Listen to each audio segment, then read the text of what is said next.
What's the pH of a solution of 0.1 molar HX if HX is a strong acid? So what's a possible identity for HX here? It could be HCl, HNO3. What are the 6 strong acids?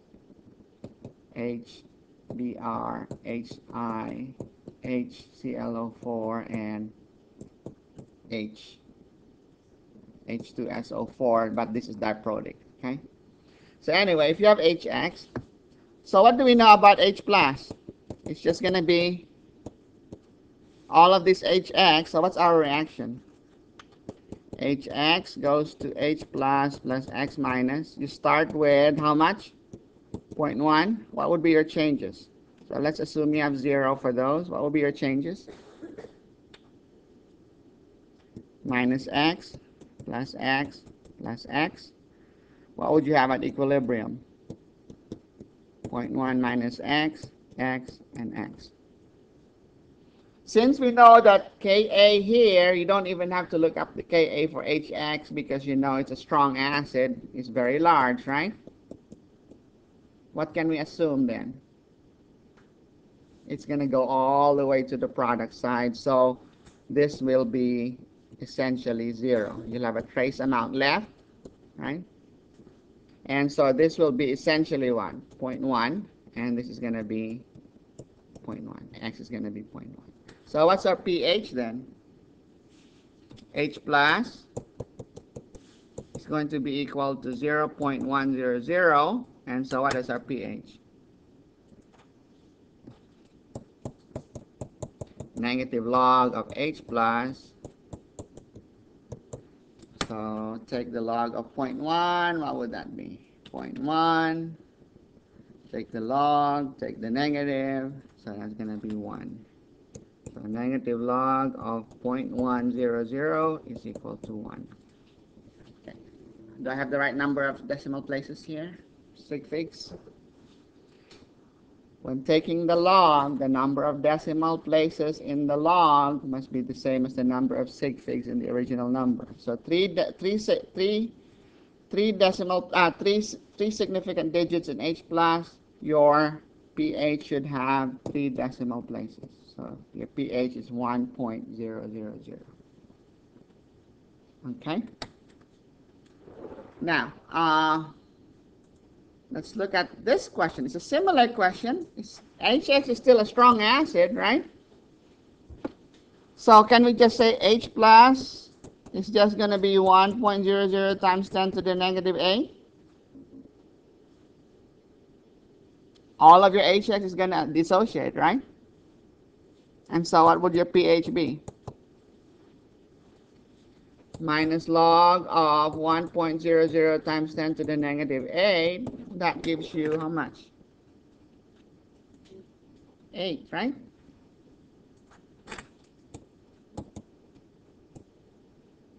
Three decimal places, 3 significant digits, 3 decimal places. Wait up. You've got an acid and you got a basic pH. This is a basic pH. It's not going to work. What have we been ignoring? What did we ignore in the last calculation? And we're also ignoring it here. We're ignoring the fact that water itself produces H plus.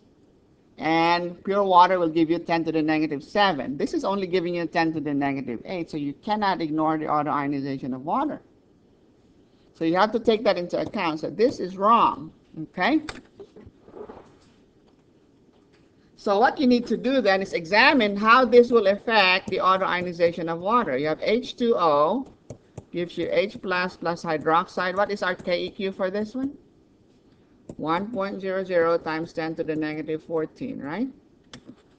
So you need to examine this equilibrium. What would be our initial conditions here? Let's just pretend your water is all on the your H plus is what?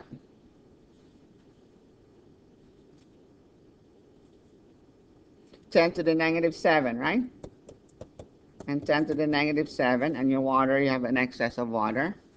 That would be what you would have, right?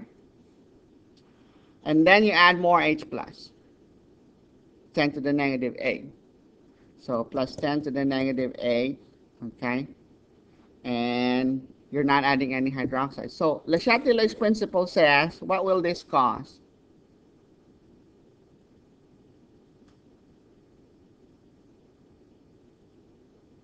You're adding more H plus, you're adding more products, your equilibrium shifts which way?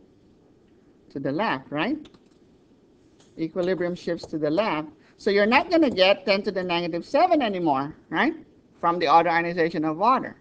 So let's just say we're going to get X for that instead of 10 to the negative 7. Okay, so your changes for water would be just plus X and plus X.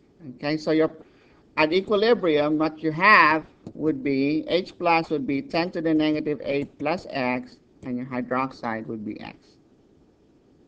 Okay? And you know it's not going to be 10 to the negative 7 because Le Chatelier's principle says it's not going to go as much, it's going to shift to the left. So we now have an expression for H plus and hydroxide at equilibrium. Let me just call this letter B to make things, so I'm going to call, to make things easier to work out later. So this is called 10 to negative, 10 to negative 8, right? So that's the concentration of the strong acid. So we can say then that H plus times hydroxide is equal to Kw, right? So we say then B plus X, okay, times X must be equal to Kw. Can I solve for X?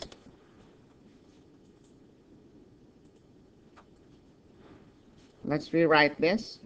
This is X times X is what? X squared, right? X times B is Bx, distributive property, and I'm going to move this all the way to the left side, so minus Kw equal to 0. How do I solve for X?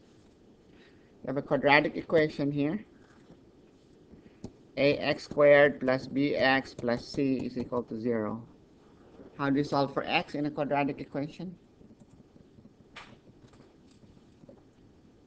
Negative B plus or minus square root of B squared minus 4AC over 2A.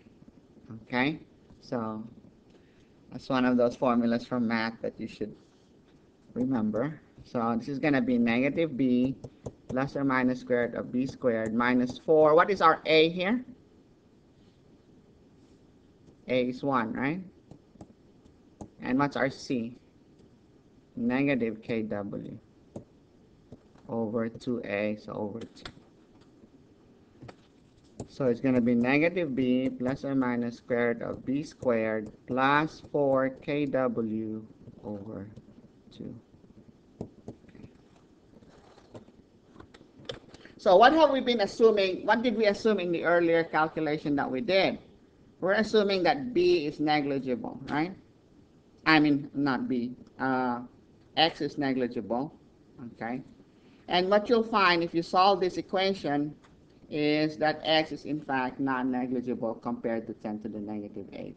So you'll actually end up with a pH that's actually between 6 and 7. It's still going to give you an acidic pH, okay?